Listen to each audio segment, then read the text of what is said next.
6월 27일 주일 예배 찬양 예배 드리심으로써 시작하시겠습니다. 찬송가 490장 찬양 드리시겠습니다.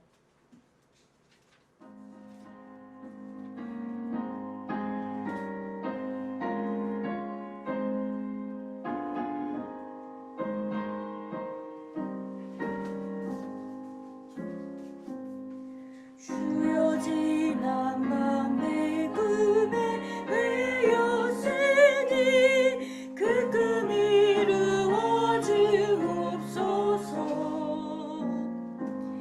밤과 아침의 계시로 보여주사 항상 은혜를 주옵소서. 나의 놀라운 그 정령남 있기는 장차 그는 받으표니 나의 놀라운 그 정령 이루어져 주님 얼굴을 배우리라. 마음 괴롭고 아파서 낙심되되 내게 소망을 주셨으며 내가 영광이 주님을 바라보니 앞길 환하게 보이리라. 나의 놀라운 그 정령남 있기는 장차 그는 은혜 받으표니 나의 놀라운 그 정령 이루어져 주님 얼굴을 배우리라. 세상 풍조는 나날이 변하여도 나는 내 믿음 지키리니 인생 살다가 죽음이 꿈 같으나 오직 내 꿈은 참되리라. 나의 놀라운 그 정령남 있기는 장차 그는 은혜 받으표니 나의 놀라운 그 정령 이루어져 주님 얼굴을 배우리라. 아멘. 찬송가 401장 감사드리면서 찬송 드리겠습니다. 찬송가 401장 주의 곁에 있을 때 감사드리면서 찬양 드리겠습니다.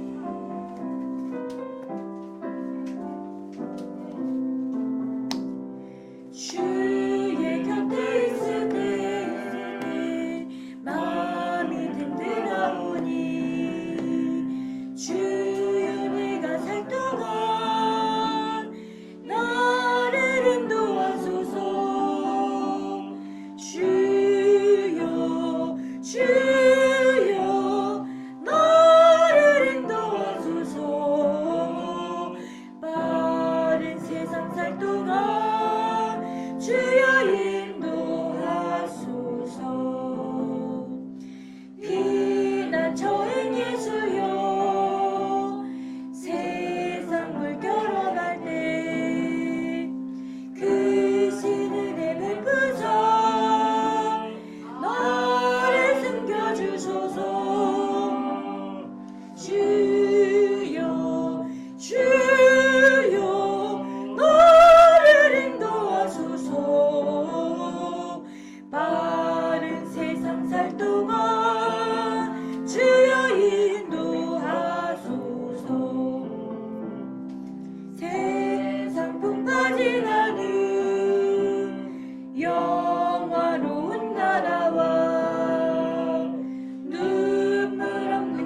335장 크고 놀라운 평화가 찬양 드리시겠습니다. 우리 한 주간 우리 마음의 평화가 임하시기를 기도드리며 찬양 올려드리시겠습니다. 335장 찬양 드리시겠습니다.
나의 모든 것 주님께 드리오니 주여 기쁘게 받으신 삶 주의 나라 위해 성별하옵소서. 오 놀라운 나의 구주 오 놀라운 주 오 놀라운 주 저 천군과 천사들 경배하는 나 엎드려서 주 경배하리. 오 놀라운 구주 예수. 4절입니다. 주의 광채가 찬란히 비춰오네 전능하신 왕 구세주여 세상 끝날까지 찬양 드립니다. 오 놀라운 나의 구주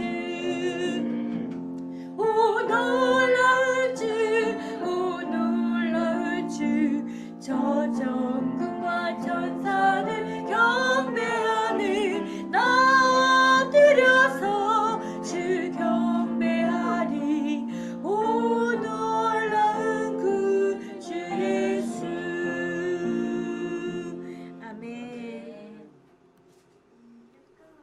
마지막 찬양 드리심으로써 찬양 예배 마치시고 기도로 준비하시겠습니다. 찬송가 410장 내 평생에 가는 길 찬양 드리시겠습니다.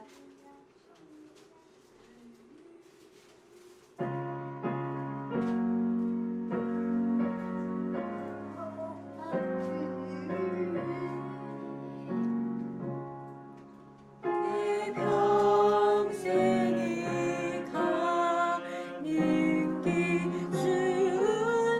순탄하여 네 잔잔한 강 같은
주님 감사합니다. 주님 내 영혼을 편하게 해주심을 주님 감사드립니다. 정확한 마귀가 다가와서 입을 삼키고 다가와도 주님 이 폭포에서 주님께서 저희를 건져내실 줄을 저희는 믿사옵니다. 주님 저희 한 주간 지금 그 모든 죄를 주님 앞에 내놓습니다. 아버지 주의 삶 그 거룩한 삶을 저희가 따르기를 원합니다. 아버지 저희의 이 많은 죄과들을 주님 앞에 낱낱이 구합니다. 주님 말씀으로 만나주시옵고 아버지 또 한 주를 살아갈 은혜를 저희에게 입혀 주시옵소서. 성령의 두루마기를 말씀을 전하는 우리 목사님께 주시기를 원하오며 주님 이 예배를 주님께서 저희의 산제사로 받아주시기를 원합니다. 주 예수 그리스도의 이름으로 기도드립니다. 이 예배를 주관하여 주시옵소서. 우리 아침부터 뜨겁게 찬양하니까 좋은 것 같습니다. 네, 제가 몰랐던 찬양도 또 이렇게 하셔서 저는 참 여러 가지로 감사합니다. 오늘 복이 임난이 10번째 시간입니다. 8복이지만 우리가 지난주까지 9번째 시간을 가졌고 오늘 10번째 시간인데 부제가 기뻐하고 즐거워하라입니다. 사실 이 마태복음 5장 1절에서부터 12절까지의 이 말씀은 천국 복음, 천국 시민에 대한 말씀입니다. 천국의 백성들은 어떻게 살아야 하는지에 대해서 사실은 8가지 복을 말씀하시지만 거의 한 가지에 가깝습니다. 제가 지난주에도 말씀드린 바와 마찬가지로 무엇을 위해 살 것인가, 누구를 위해 살 것인가, 우리의 삶의 주도권을 누구에게 내어주고 살 것인가를 분명히 한 사람들은요 이렇게 살아갈 수 있습니다. 심령이 가난한 자로 살 수밖에 없고 애통하는 자로밖에 살 수 없고 온유한 자가 될 수밖에 없고 의에 줄이고 목마른 자가 될 수밖에 없습니다. 이러한 자들이 천국을 누리는 자들입니다. 그리고 천국을 소유하는 자들입니다. 마음이 청결하고 화평하게 하고 그리고 마지막 8번째로 의를 위하여 박해를 받는 자는 복이 있다고 말씀하시면서 우리 지난주에도 말씀을 나누었지만 나로 말미암아 11절에 보면 나가 누굽니까? 바로 예수입니다. 결국 천국 시민이라고 하는 것은 나의 의가 되시고 나의 생명이 되신 그리스도를 위해서 사는 인생이 되었음을 깊이 깨닫는 자들의 삶의 고백입니다. 그렇기 때문에 하나님께서는 우리로 하여금 어떠한 자세로 살아가야 할 것에 대해서 말씀하십니다. 그 전에 마태복음 4장에 보면 예수님께서 성령에 이끌려 마귀의 시험을 이기신 다음에 그리고 나서 지금 천국 복음을 전하기 시작하신 것입니다. 시험을 이기지 못하면 절대로 천국의 시민의 삶을 살아갈 수 없습니다. 우리가 어저께도 그 말씀을 나누고 기도하는 중에 매일매일의 삶이 시험인 것 같다라는 이야기를 하더라고요. 그렇습니다. 믿음의 사람들에게 매일매일의 삶은 시험의 현장이고 고난의 현장입니다. 영적인 전쟁의 현장에서 우리는 살아가고 있음을 자각하는 일이 대단히 필요합니다. 그렇기 때문에 특별히 이 복 있는 사람에 대해서 우리는 깊이 인식하고 깨달아야 합니다. 이 마태복음 5장 1절에서 12절까지의 모든 말씀이 사실은 세상적인 관점으로 보면 세상의 가치관대로 보면 대단히 역설적일 수밖에 없습니다. 계속해서 말씀을 드렸지만 가난한 것을 좋아하는 자가 어디 있습니까? 심령도 마찬가지입니다. 심령이 가난하기보다는 심령이 부유해지기를 원하는 세상을 우리는 살아갑니다. 그래서 우리도 우리의 자녀들이 누구를 만나기 원합니까? 좋은 환경에서 사랑받고 자란 사람을 만나기 원합니다. 왜냐하면 그렇게 해야 심령이 부유해지기 때문입니다. 그래서 구김살이 없고 뭔가 상처가 없는 그러한 영혼을 만나게 되기를 바라는 것이 부모의 마음입니다. 그럼에도 불구하고 예수님께서는 심령이 부유한 자가 아니라 가난한 자가 복이 있다고 말씀하셨습니다. 이것이 바로 천국의 특성입니다. 이 세상의 가치관은 이 세상의 모든 사람들은 부유하기를 원하고 풍요롭기를 원하고 풍족하기를 원하고 남는 것을 원합니다. 모자라고 부족해서 갈급해하는 것을 좋아하지 않습니다. 여러분 제가 가난에 대해서 좀 아는데요. 가난은요. 느린 거라고 저는 생각하는 사람입니다. 가난은 느리고 모자른 것이라고 생각합니다. 과일을 먹을 때도요. 남들은 참외를 먹기 시작할 때 철이 지금 참외 철이죠. 제가 알고 있기로 죄송하지만 저희 집에서 참외를 한 2달 전부터인가 먹었어요. 예, 저희 장모님 덕분에 2달 전부터인가 먹고, 제가 알고 있기로 딸기가 원래 그 여름에 나오잖아요. 저희가 겨울에도 딸기를 먹더라고요. 그렇게 따지면 제가 부자인 것 같아요. 예. 근데 제가 어렸을 때 보면 늘 철이 되어야 먹고 많이 먹지 못합니다. 제가 왜 가난을 느린 거라고 생각했냐면요. 저는 연탄 보일러를 뗐던 기억이 있거든요. 제가 연탄을 날랐던 기억이 있어요. 고등학교 때까지. 그래서 그때만 해도 저 고등학교 한 3학년 때만 해도 연탄 장사가 없어요. 그래서 그거를 배달을 안 해줘가지고 트럭이 이렇게 오면 그거를 같이 날랐던 기억이 나요. 그래서 제가 쌓아놓고. 그러고 난 다음에 기름 보일러를 했는데, 저희가 기름 보일러를 놓을 때쯤 되니까 다 도시가스를 놓더라고요. 그래서 제가 그때 어린 마음이지만 가난에 대해서 이렇게 묵상을 하면서, 아, 가난은 느린 거구나. 남들이 다 하고 다른 거 할 때쯤 그걸 하는 게 가난한 거구나, 이렇게 생각했던 적이 있습니다. 그렇기 때문에 가난은 다 피하고 싶은 거죠.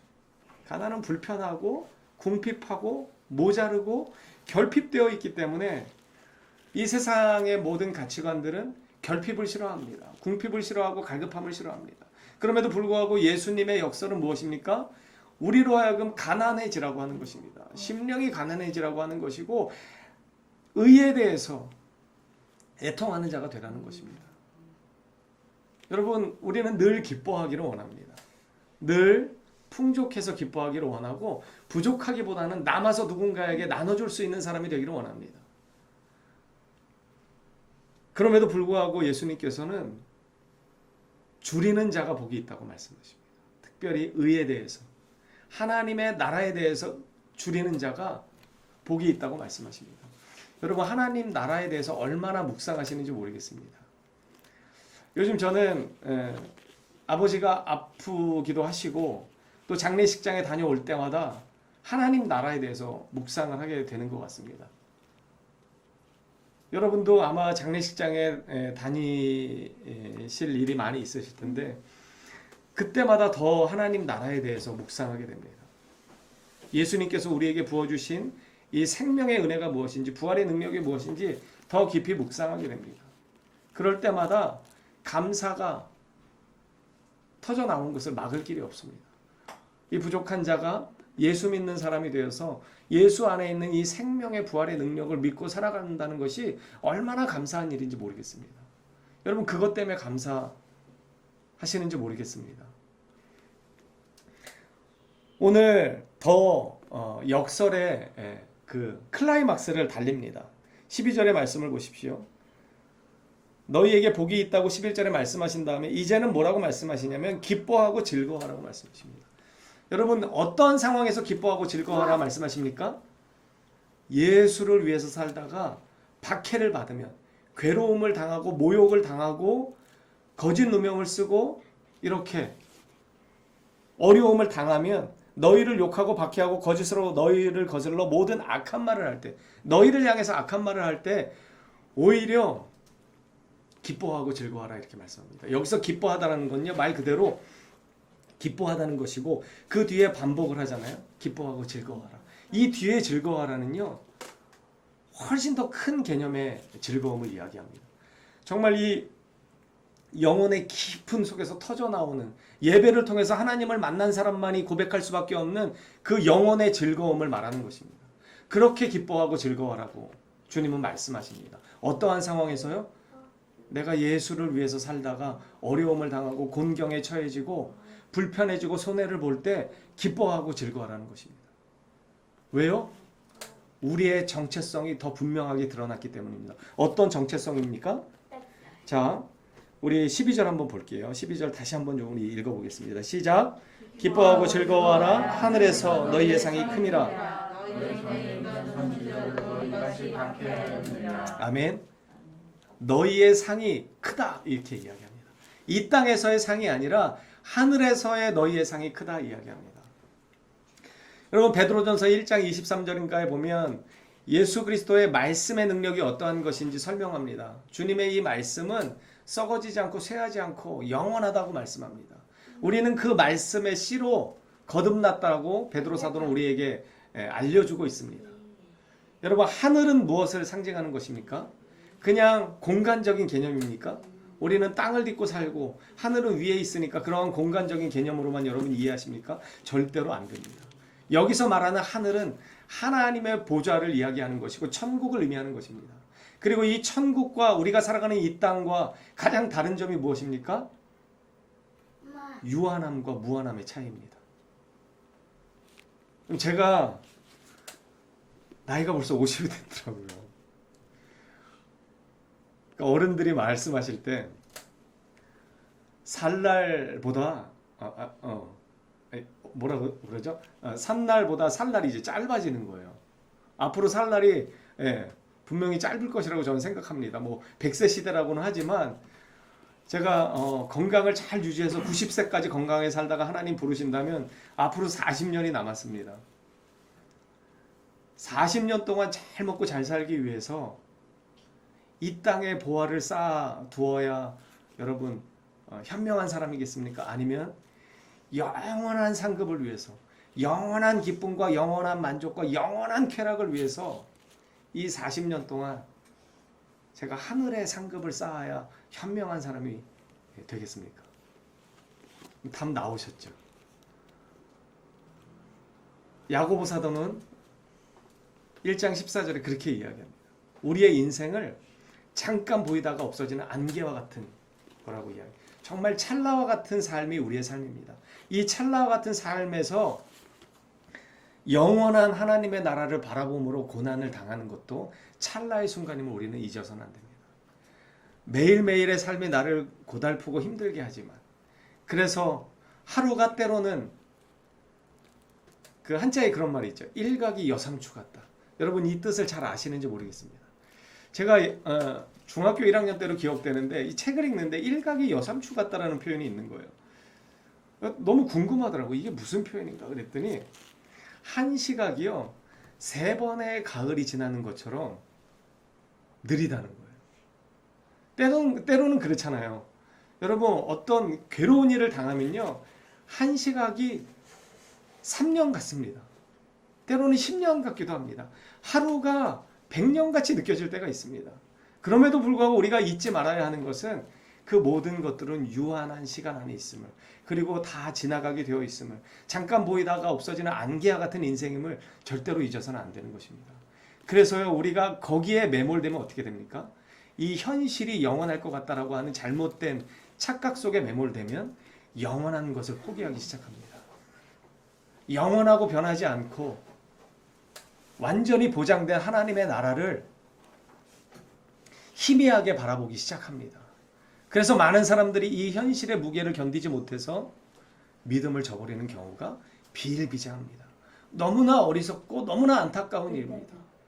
이 잠깐 보이다가 없어지는 안개와 같은 그 삶에서 그 찰나와 같은 그 괴로움을 이겨내지 못하고 그 궁핍함을 이겨내지 못하고 영원한 하나님의 나라와 하나님이 주시는 이 지복을 포기한다는 것은 너무나 미련스러운 일입니다.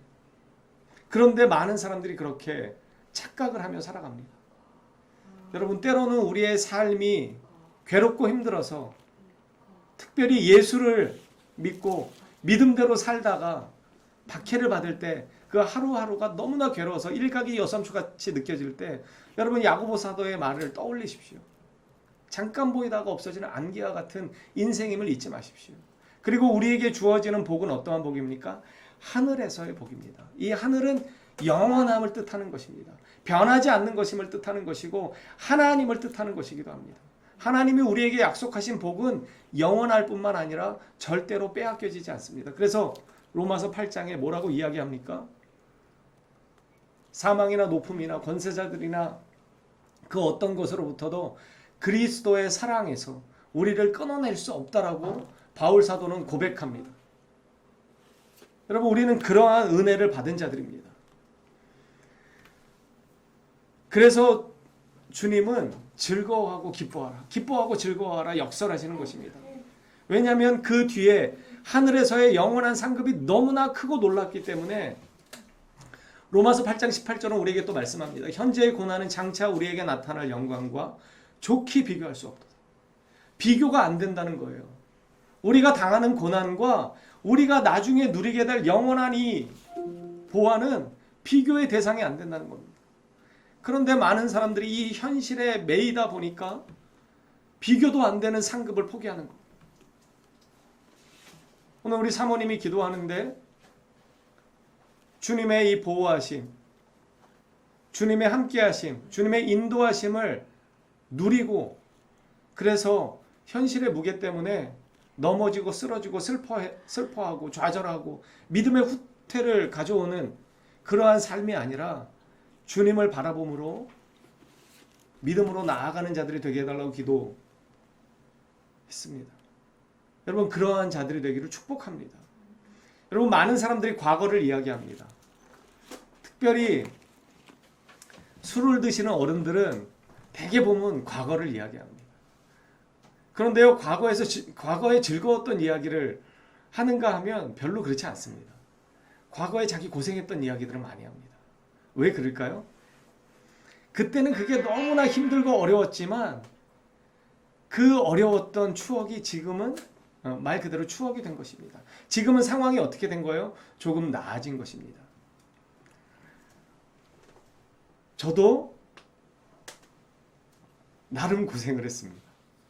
그래서 그때는 참 그게 너무 힘들고 괴롭고 왜 나만 이렇게 어렵게 살아야 되는가라고 자책하기도 하고 원망하기도 했지만 지금 돌이켜보면 주님께서 그러한 것들을 통해서 저를 빚으셨음을 고백할 수밖에 없습니다. 우리 오집사님도 그런 고백을 자주 하시더라고요. 우리 시연이가 아니었으면 내가 어떻게 살았을지 답 없는 인생을 살았을 것 같다.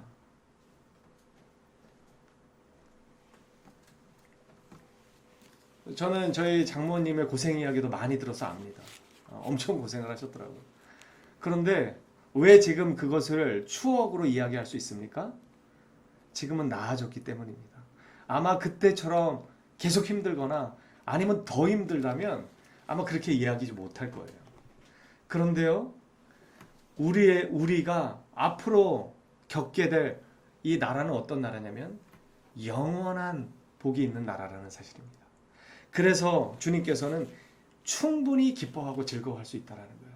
지금 너무나 힘들고 괴로울지 모르지만 그래서 포기하고 싶고 좌절하고 싶고 때려치우고 싶을지 모르겠지만 그럼에도 불구하고 예수님은 우리에게 기뻐하고 즐거워하라. 하늘에서 너희의 상이 큼이라 이렇게 말씀하십니다. 여러분 예수를 믿는 데는요 보상이 뒤따릅니다. 어떠한 분들은 예수를 믿는데 무슨 보상을 믿고 믿느냐 그렇게 말씀하시는 분들이 있지만 저는 절대 그렇게 이야기하지 않습니다. 여러분 예수를 믿는데 보상이 따르기 때문에 우리는 참을 수 있는 것입니다. 예수를 믿는데 궁극적인 놀라운 보상이 있기 때문에 우리는 예수로 인해서 욕을 먹고 참아낼 수 있는 것입니다. 여러분 바울 사도가 뭐라고 이야기했습니까?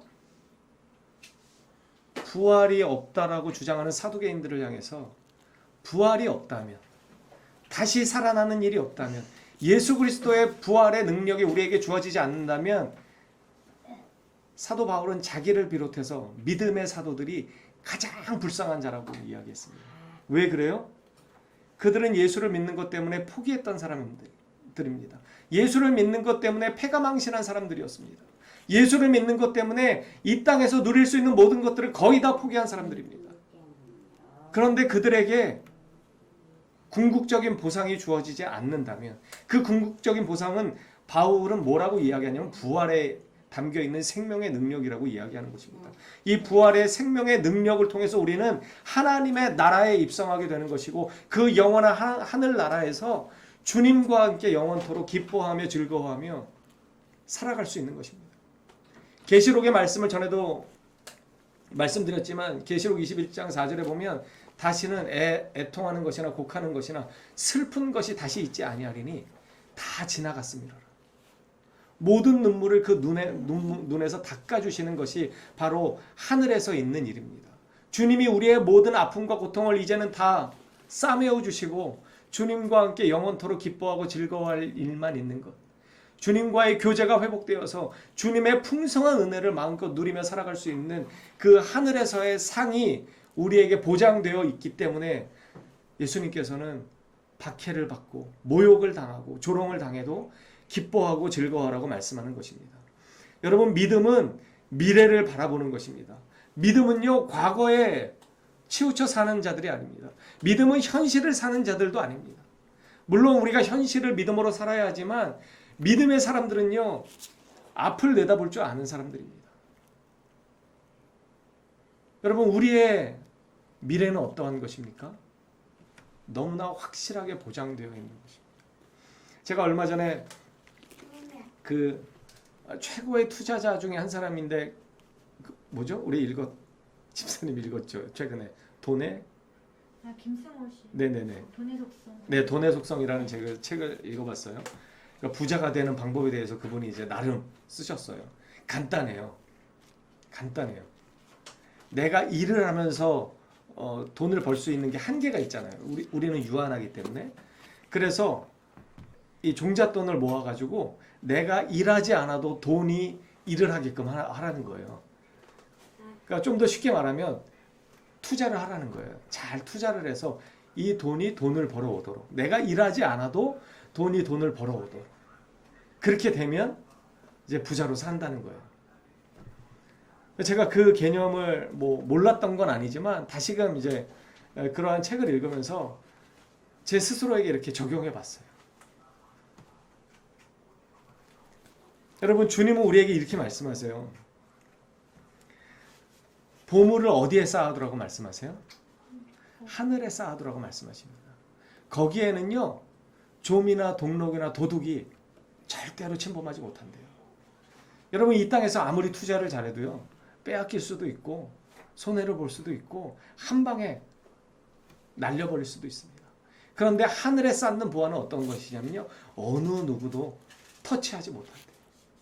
그래서 그것을 하늘에 쌓으라고 말씀하십니다. 그럼 우리는 투자를 잘해서 잘 먹고 잘 사는 사람들을 주변에 이렇게 보게 됩니다. 부럽기도 합니다. 그런데 그것은 유한한 것입니다. 물론 어떤 사람들은 자식에게 남겨주잖아요.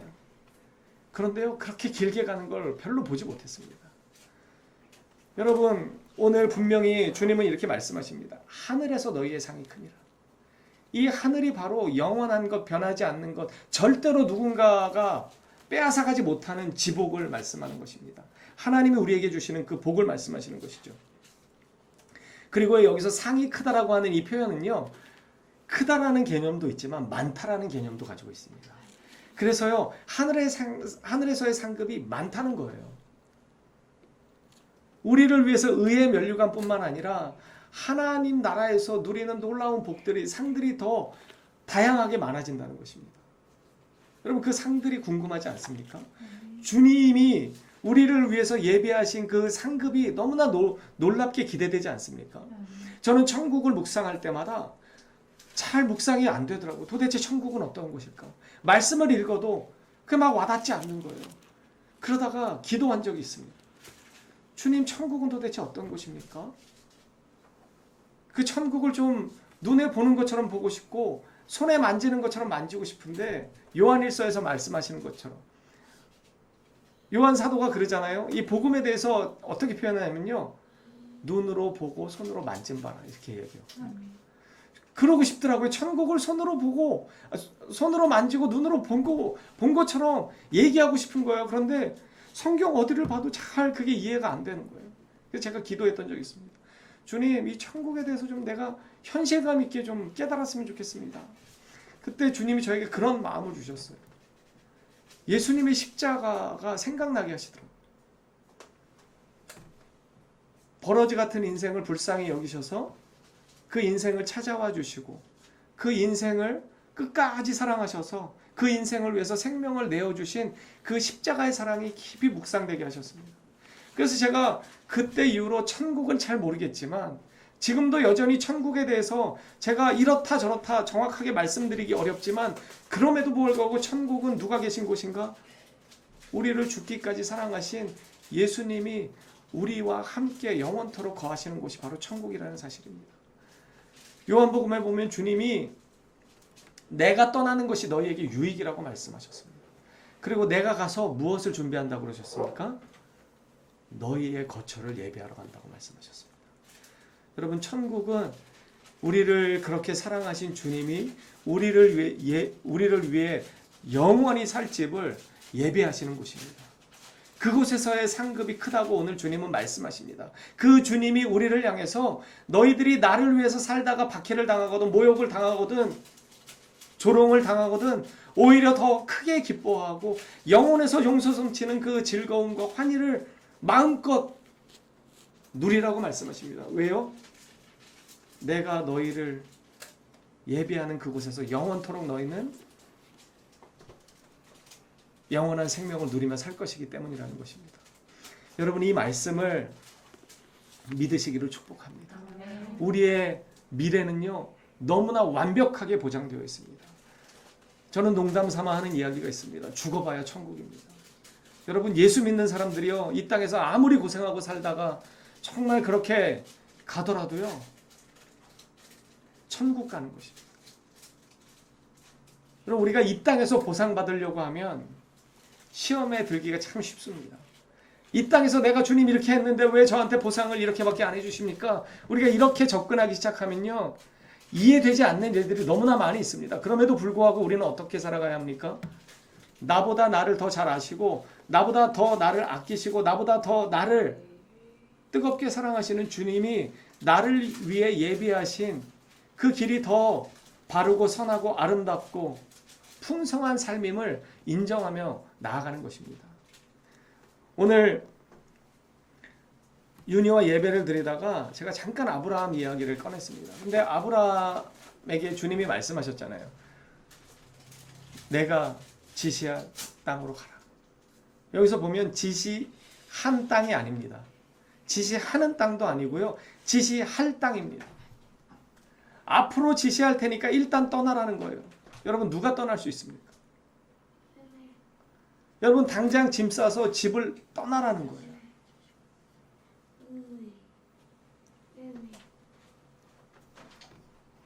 엄청나게 좋은 직장을 다니고 있는데 어느 날 주님이 환상을 통해서 당장 사표를 쓰라는 거예요. 갈 때는 정해져 있지 않은데 막막한데 보여지는 게 하나도 없는데 주님이 짐 싸서 떠나라는 거예요. 여러분, 떠나실 수 있겠습니까? 그런데 아브라함은 떠났어요. 그래서 믿음의 조상이 된 것입니다. 주님만 전적으로 신뢰하는 게 그러한 믿음입니다. 여러분, 어떠한 사람들이 이 박해 가운데도 예수를 위해서 살다가 당하는 어려움 앞에서 누가 기뻐하고 즐거워할 수 있습니까? 주님을 온전히 신뢰하는 자들입니다. 주님 안에 있는 이 영원한 하늘나라의 상급을 바라볼 수 있는 믿음의 눈이 열린 자들입니다. 여러분, 오늘 우리에게 천국의 상급을 바라봄으로 믿음의 길을 걸어가게 되는 은혜가 있었으면 좋겠습니다. 그래서 여러분, 우리는 과거의 메인 사람들도 아니고 현재를 살지만 현재의 메인 사람들도 아닙니다. 우리는 어떠한 사람들이에요? 미래를 약속받은 사람들, 너무나 확실하게 약속받은 사람들입니다. 히브리서 11장에 보면 믿음의 장으로 알려진 이 장에서요 모세도 소개하고 요셉도 소개합니다. 많은 믿음의 사람들을 소개합니다. 그런데 이 11장 말미에 가면 어떤 사람들을 소개하냐면요 박해를 받다가 죽은 순교자들을 소개합니다. 그러면서 이러한 사람들은 세상이 감당하지 못한다라고 성경은 선포합니다. 여러분, 세상이 감당하지 못하는 사람들이 되었으면 좋겠습니다. 세상이 어쩌지 못하는 사람들, 정말 믿음으로 죽기를 각오하는 그러한 사람들이 될 때 세상은요 우리를 조롱하지만 함부로 대하지 못합니다. 우리를 욕하는 것 같지만 우리에 대해서 함부로 대하지 못합니다. 왜 그렇습니까? 믿음의 용사가 되었기 때문입니다. 여러분, 천국의 상급이 우리에게 이미 주어졌습니다. 우리가 천국의 시민으로 살아간다면 천국의 시민답게 심령이 가난한 자로, 애통하는 자로, 온유한 자로, 긍휼히 여기는 자로, 그리고 의에 대해서 줄이고 목마른 자로, 그래서 나를 위해서 사는 자가 아니라 이제는 예수를 위해서 사는 자로 그렇게 작정하고 나아갈 때 우리에게는 영원한 미래가 이미 보장되어 있습니다. 여러분, 그 미래를 믿음의 눈으로 바라보시기를 축복합니다. 그래서 그 미래가 아직 나에게 오지 않았지만 내가 그 미래에 시민권을 주고 있습니다. 그래서 빌립보서에서 3장 20절인가 보면 바울은 우리에게 그렇게 이야기합니다. 너희의 시민권이 하늘에 있다 이야기합니다. 여러분 지금 우리가 이 땅에서 땅을 디디고 살고는 있지만 우리에게 무엇이 주어졌습니까? 천국의 티켓이 주어졌습니다. 우리가 여행을 가더라도요 얼마나 즐겁습니까? 여행할 날을 기대합니다. 고대합니다. 그러면서 몇 날 며칠을 설레어하고 즐거워합니다. 그런데요 여행과 비교할 수 없고 이 땅에서의 어떤 즐거움과 비교할 수 없는 그 영원한 상급이 우리의 손에 티켓으로 주어졌습니다. 성경을 읽으실 때마다 그것을 깨달으시기를 축복합니다. 그래서 그 상급을 바라보시고 설레어하시고 기뻐하시고 즐거워하시는 저 여러분이 되었으면 좋겠습니다. 여러분 누가 뭐래도 우리는 천국의 시민들입니다. 예수 그리스도의 복음의 능력으로 하나님의 자녀가 되는 권세를 주님이 주셨습니다. 그 권세를 누리십시오. 우리가 곧 누리게 될 그 나라의 권세를 이 땅에서도 누리시는 저와 여러분이 되기를 간절히 소망합니다.